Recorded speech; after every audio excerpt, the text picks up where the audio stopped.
Everyone and welcome to Doon officers academy. आज conjunction के बारे में पढ़ेंगे। कौन कौन से रूल्स है कंजंक्शन के जो आपको पता होने चाहिए, that will help you to spot the error, या फिर फिलिंग द ब्लैंक्स टाइप के भी क्वेश्चंस है, उसमें भी आपको रूल्स पता होने चाहिए।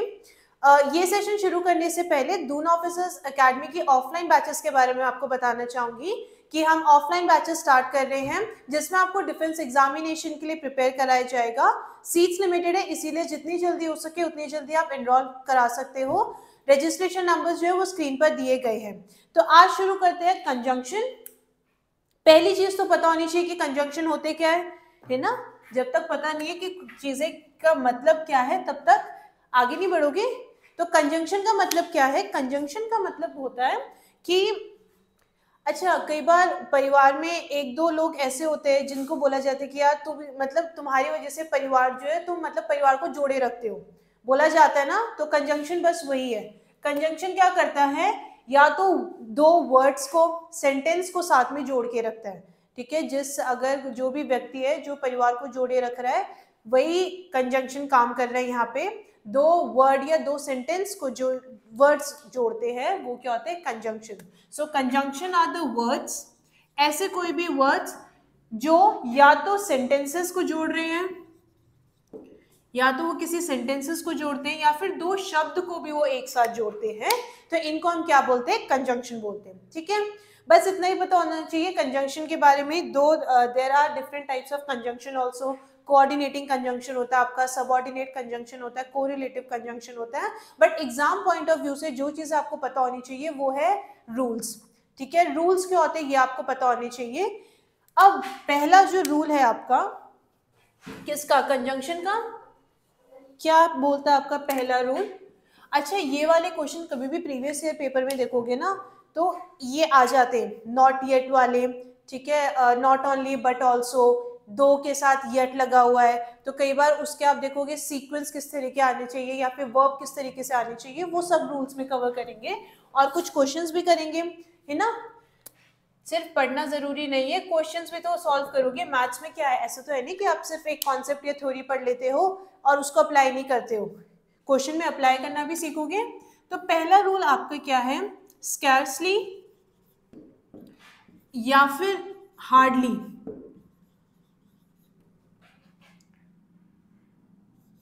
ठीक है, स्कैर्सली या हार्डली, जब आप ये वाले कंजंक्शन का यूज कर रहे हो ना तो they must be followed by when.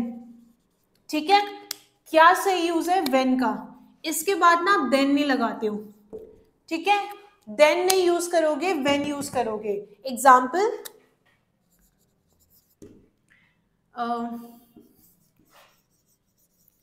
Hardly had she arrived when she had to leave. अच्छा, जरा इस सेंटेंस को ध्यान से पढ़ो। क्या बोला जा रहा है? Hardly had she arrived. कई बार आपका एरर कैसे आता है? हार्डली शी हैड लिखा होता है, जबकि आपके हार्डली के बाद अगर ऐसे कोई भी स्टेटमेंट है तो उसमें आप पहले हार्डली लिखोगे। It should be followed bye जो आपका वर्ब है, ऑक्सिलरी वर्ब है, उसके बाद नाउन या प्रोनाउन जो भी आपका है। ठीक है, तो hardly had she arrived when, then का यूज नहीं कर रही हूं मैं, व्हेन का यूज कर रही हूँ। ठीक है, तो जब भी आप हार्डली या फिर स्केर्सली जैसे कंजंक्शन यूज कर रहे हो तो उसके बाद आप they should be followed by when, then नहीं यूज करते आप। ठीक है, तो ये एक पहला रूल था। दूसरा रूल आपका क्या बोलता है?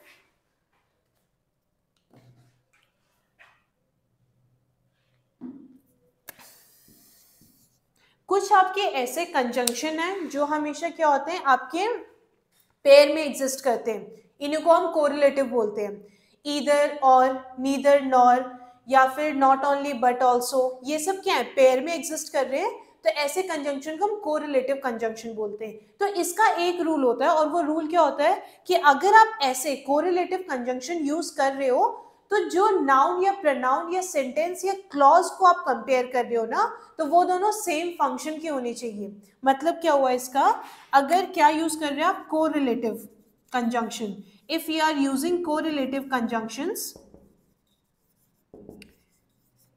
तो ये कंजंक्शन जिनके साथ आप यूज कर रहे हो ना, उनका सेम फंक्शन होना चाहिए, या फिर वो सेम सेंटेंस या सेम क्लॉज होनी चाहिए। मतलब जिन दो के बीच में आप बात कर रहे हो ना, जैसे नीदर नॉर है या ईदर और है, तो जिन दो के बीच में अगर नीदर नॉर है, ना ही ये ना ही वो, तो जो आप नाउन यूज कर रहे हो, प्रोनाउन यूज कर रहे हो, वो सेम फंक्शन की होनी चाहिए। तो कोरिलेटिव कंजंक्शन के साथ आपको क्या लगेगा? Same function. अब फंक्शन में क्लॉज हो गया, नाउन हो गया, प्रोनाउन हो गया, ठीक है, पर वो सेम फंक्शन परफॉर्म करनी चाहिए। जैसे कि he agreed neither to my proposal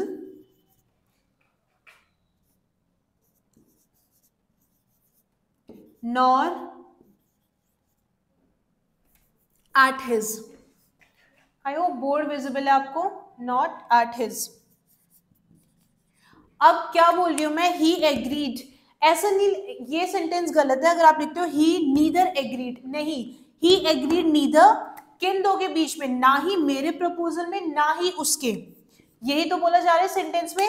तो आप ये नहीं लिखोगे ही नीदर एग्रीड, ही एग्रीड नीदर किन दो के? ना ही मेरा प्रपोजल, ना ही उसके प्रपोजल, दोनों में से किसी प्रपोजल को उसने एक्सेप्ट नहीं किया है। तो यही स्टेटमेंट में क्या बोल रहे हैं कि ये रूल क्या बोल रहा है, जब कोरिलेटिव कंजंक्शन आप यूज करोगे तो जिन दो के बीच में यू आर ड्रॉइंग पैरेलल, ठीक है, वो सेम फंक्शन की होनी चाहिए, ना ही मेरा ना ही उसका। दोनों में से किसी की उसने प्रपोजल पे एग्री नहीं किया, तो यही चीज तो बताई जा रही है। तो आप ऐसे ये, if you are writing it down like this, he neither agreed, then it is wrong. ठीक है, ही एग्रीड नीदर, किसके बीच में आप बात कर रहे हो? ना ही मेरा प्रपोजल, ना ही उसका। ठीक है, तो कोरिलेटिव कंजंक्शन में ये एक चीज याद रखिएगा। और कौन कौन से रूल है कंजंक्शन के?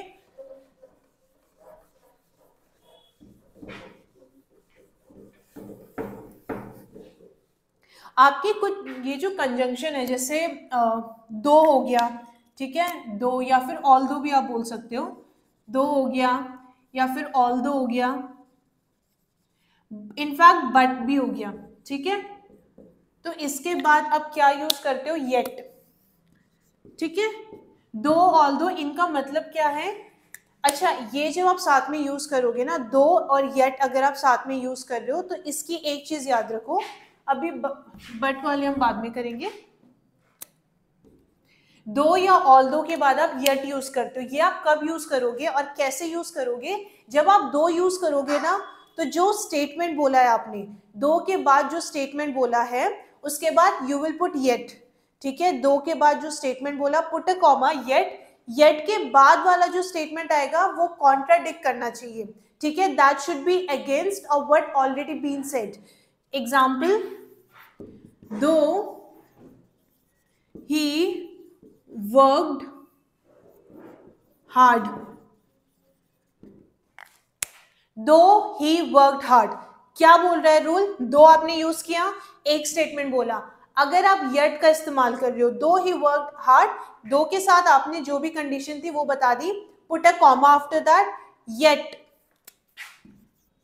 रूल क्या बोल रहा है? अगर दो और येट का इस्तेमाल कर रहे हो, तो दो के साथ जो स्टेटमेंट यूज किया है उसका बिल्कुल ऑपोजिट या उसका कॉन्ट्राडिक्टरी स्टेटमेंट यूज करोगे आप। दो he worked hard yet he failed.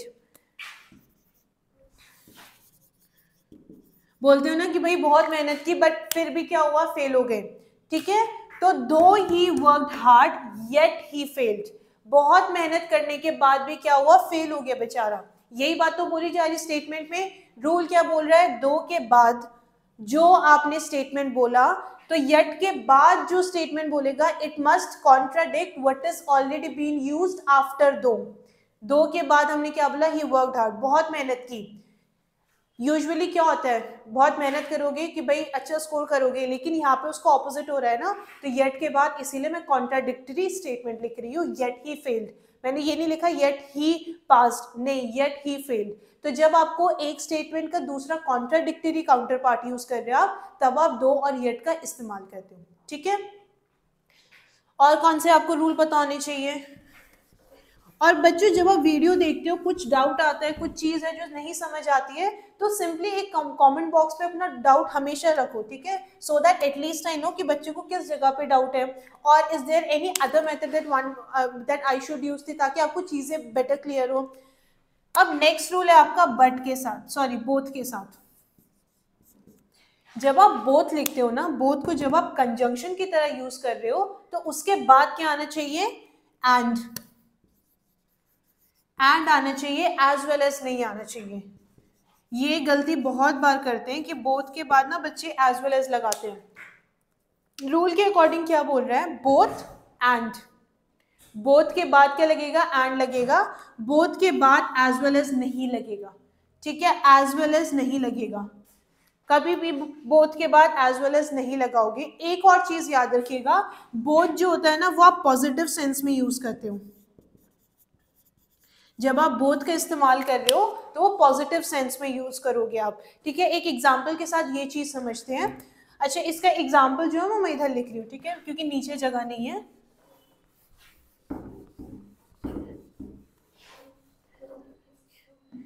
ये वाले रूल का एग्जाम्पल कोट अगर मैं करती हूँ, बोथ की अगर मैं बात कर रही हूँ, ठीक है, अगर मैं किसकी बात कर रही हूँ, बोथ की, तो मैं क्या बोलूंगी, both Amit and Sumit are coming for the wedding.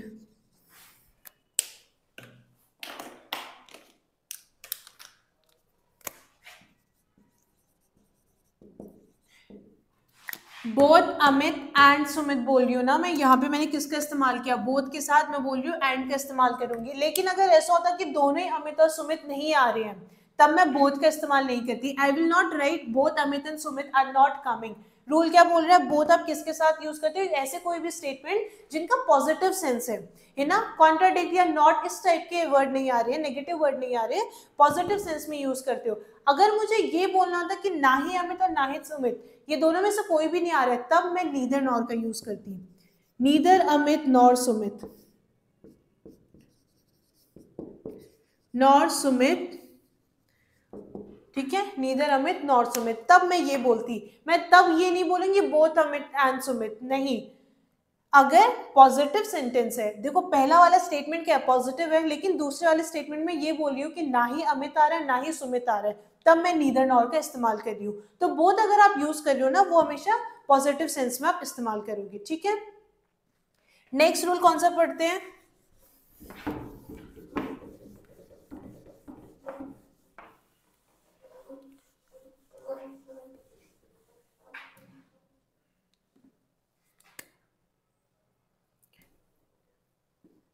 एक आपका कंजंक्शन होता है सच। अब जब सच के साथ आप एज यूज कर रहे हो या सच के साथ आप दैट यूज कर रहे हो, ठीक है, सच के साथ आप किसका इस्तेमाल कर रहे हो, एज या दैट, क्लियर, इसका मतलब अलग होता है, ठीक है, इन दोनों का मतलब अलग है। सच एज जब आप यूज कर रहे हो, basically referring to a category, किसी कैटेगरी के बारे में बात कर रहे हो। कई बार आप एग्जाम्पल भी लिखते हो ना, सच एज करके आप 2-3 एग्जाम्पल देते हो, किसी पर्टिकुलर कैटेगरी के बारे में बात कर रहे हो, इससे पहले आपने जिस भी स्टेटमेंट के बारे में बात कर रहे हो, जैसे कि अगर मैं बोलती हूँ सॉल्यूशन हो गया या सॉल्यूट हो गया, तो आपने उसके डेफिनेशन लिख दी। साइंस में आप करते हो कि सॉल्यूट या सॉल्वेंट के आपने डेफिनेशन लिख दी, सच एज एग्जाम्पल देते हो, ठीक है, कि मान लो आपका नमक क्या है, सॉल्यूट है, और आपका पानी क्या है, सॉल्वेंट है। तो आपने बोला कि इन दोनों को हमने मिला के एक सोल्यूशन बनाया, तो आपको आपने सोल्यूशन की डेफिनेशन लिखी, उसके बाद आपने कहा called solution such as salt and water, ठीक है, सॉल्ट एंड वाटर। तो आप किसी कैटेगरी को रिप्रेजेंट कर रहे हो वहां पे, है ना, कोई एग्जाम्पल आप दे रहे हो, एग्जाम्पल कोट कर रहे हो, तब आप सच एज का यूज करोगे। लेकिन अगर आप सच दैट बोल रहे हो ना, उसका मतलब क्या हुआ, एज अ कॉन्सिक्वेंस, इससे पहले जो बात चल रही थी उसका रिजल्ट जो रहा, सच दैट का आप तब इस्तेमाल करोगे, as a consequence of something, as a consequence of something, कोई चीज अगर हुई है तब आप सच दैट का इस्तेमाल करोगे। अब ये एक एग्जाम्पल के थ्रू समझते हैं। युवराज played such एन इनिंग। अब देखो एक स्टेटमेंट में पहले बोल रही हूं, युवराज ने ऐसी इनिंग खेली that the chances that they had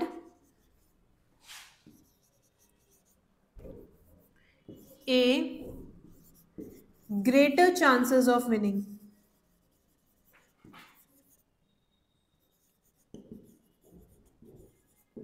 क्या बोला है मैंने, अगर सच के बाद मैं दैट का इस्तेमाल कर रही हूं तो as a result of something कोई चीज हुई है। युवराज ने ऐसी इनिंग खेली कि भाई उनके जीतने के चांसेस बहुत ज्यादा बढ़ गए, यही बोला जा रहा है। क्योंकि क्या, युवराज जो प्लेयर था उसने ऐसी इनिंग खेली, इस तरीके की पारी खेली उसने कि एज अ रिजल्ट उसके इस एक्शन का कॉन्सिक्वेंस क्या हुआ, what was the result of the action that he had just perform, that their chances of winning had increased, है ना, उनके जीतने के चांसेस बहुत बढ़ गए थे। ठीक है, तो युवराज ने ऐसी इनिंग खेली, this was the action performed by Yuvraj. अब उसका रिजल्ट क्या रहा, कॉन्सिक्वेंस क्या रहा, उसका एंड रिजल्ट ये रहा कि भाई उनके जीतने के चांसेस बहुत बढ़ गए। तो ऐसे स्टेटमेंट में मैं सच के साथ क्या यूज करूंगी, दैट यूज करूंगी। ठीक है, और एक रूल जो आपको पता होना चाहिए कंजंक्शन का,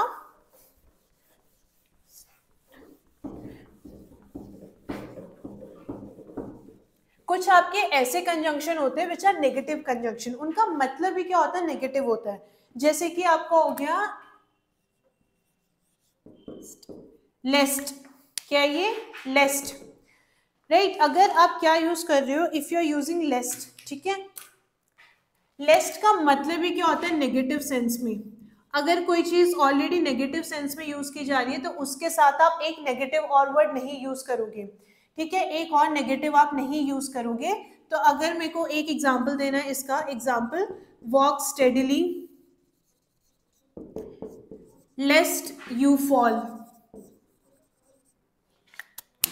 वॉक स्टेडिली, है ना, सीधी तरीके से चलो नहीं तो गिर जाओगे, इसका मतलब ये है। लेस्ट का मतलब ही होता है नॉट, ठीक है, नॉट। अगर मैं ये बोल देती हूँ लेस्ट यू want to fall, अब देखो ये वाला स्टेटमेंट सही है। अगर इसी में मैं ये लिखती walk steadily lest you not want to fall, तब ये स्टेटमेंट गलत होता, क्योंकि ऑलरेडी लेस्ट का मतलब ही क्या है, नॉट। ठीक है, लेस्ट का मतलब ही होता है नॉट। ठीक है, एक और नेगेटिव सेंस में जो आपका कंजंक्शन यूज किया जाता है अनलेस। ठीक है, एक और जो आपका नेगेटिव कंजंक्शन है वो कौन सा है, अनलेस। ठीक है, अनलेस के साथ भी अगर आप कोई स्टेटमेंट लिख रहे हो तो उसके बाद आप नॉट, एक और नेगेटिव आप यूज नहीं करोगे। ठीक है, work hard unless you want to fail. इसमें आप ये नहीं बोलोगे unless you don't want to fail, unless का मतलब ये है, तो अनलेस का मतलब क्या होता है, if not. Unless what does that mean, if not, sorry, if not. ठीक है, अनलेस का मतलब ही क्या है, इफ नॉट। ठीक है, तो ये आपके क्या थे, कुछ नेगेटिव कंजंक्शन थे, इनका मतलब ही क्या है, नेगेटिव है। तो इसके साथ आप एक और नॉट या नो या नेवर इस टाइप के वर्ड यूज नहीं करते हो। एक आपने चीज पढ़ी थी ना, डबल नेगेटिव का इस्तेमाल नहीं करते हम। एडवर्ब में हमने क्या पढ़ा था, डबल नेगेटिव नहीं यूज करते। वैसे जिनको ऑलरेडी मतलब क्या है, नॉट, उनका जो मतलब निकल के आ रहा है इट इज नेगेटिव, तो नेगेटिव सेंस अगर कुछ निकल रहा है तो उसमें एक और आप नेगेटिव वर्ड मत डालो। ठीक है, नेक्स्ट रूल दैट के साथ है। ठीक है, नेक्स्ट वाला जो रूल है वो क्या है, दैट के साथ। ये रूल आपका क्या बोलता है, अच्छा ये rule already direct indirect speech अगर कभी जो आपकी है उसमें ऑलरेडी हो चुका है कि दैट में, दैट आप कहाँ पे यूज नहीं करोगे। ठीक है, where you will not use that, पहली चीज अगर डायरेक्ट स्पीच है। डायरेक्ट स्पीच का मतलब क्या होता है, जो भी बात बोली गई है वो एज इट इज जब आप कोट कर रहे हो, whatever been said by the speaker when you quote it as it is without changing anything to it, तो वो क्या है, आपका डायरेक्ट स्पीच है। भाई जो बात बोली वही आपने कोट कर दी, वो स्प्राइट का क्या है, सीधी बात नो बकवास, है ना, तो बस वही है, जो है सीधा आपने क्या किया, कोट कर दिया। तो डायरेक्ट स्पीच में भी आप दैट का इस्तेमाल नहीं करते हो। For example he said I will meet you tomorrow, या फिर I will meet you later ही कर देते हैं, ठीक है, ये एक स्टेटमेंट है। अब मैं ये नहीं बोलूंगी he said that, no, when I am quoting whatever been said by the speaker, वो मैं as it is quotation mark में कोट कर दी हूँ ना, तो he said comma, that का इस्तेमाल नहीं करूंगी। एक और जगह जो आप नहीं यूज करते हो दैट इज जब आप डायरेक्ट स्पीच के इंटेरोगेटिव को आप चेंज करते हो इनडायरेक्ट स्पीच में, ठीक है। इनडायरेक्ट स्पीच जब आप लिख रहे हो, लेकिन किसकी लिख रहे हो आप, इंटेरोगेटिव की, क्वेश्चन वाले की, तो मैं उसमें क्या लिखूंगी, he asked how he was, ठीक है।